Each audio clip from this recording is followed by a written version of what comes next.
जर मखाना काही दिवसानंतर जर सोन्याच्या दुकानात विकायला भेटला तर मला आश्चर्य नाही वाटणार, कारण मी बघते याचा रेट दिवसेंदिवस वाढत चाललाय. म्हणजे हा फक्त 250 ग्रॅमचा मखाना आहे, जो मला भेटलाय 300 रुपयाला आणि याची MRP किंमत आहे 500 रुपये. सिरियसली हा काजू बदामपेक्षा पण जास्त महागत आहे. सो मला असं वाटतं लवकरच सोन्याच्या दुकानात जाऊन घ्यावं लागेल. पण याचे बेनिफिट्स खूप आहेत.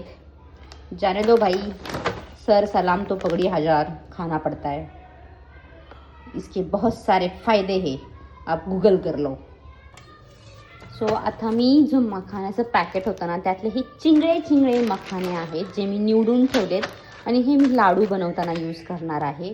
आणि हे मी जे सॉल्टेड किंवा पेरी पेरी बरेच मसाले टाकून मी मखाना बनवते. सो त्यासाठी हे मोठे मोठे थोडेसे निवडून ठेवलेले आहेत.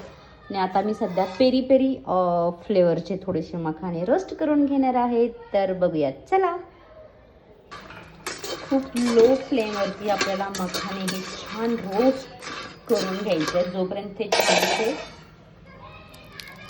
क्रिस्पी होत नाहीत. ओके, मी हा पेरी पेरी मसाला टाकणार आहे.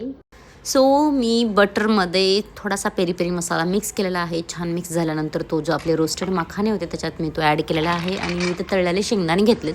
क्रंच जरा छान येतो आणि शेंगदाण्याची टेस्ट पण भारी लागते. सो असा छान असा मिक्स करून घ्यायचा आहे आपल्याला, जो की मसाला हा सगळीकडे लागला पाहिजे.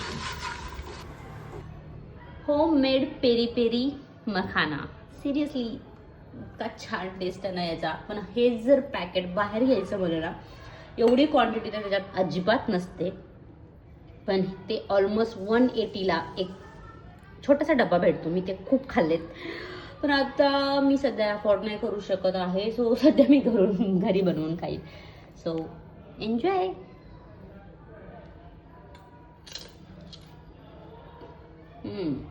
क्रिस्पी झालं.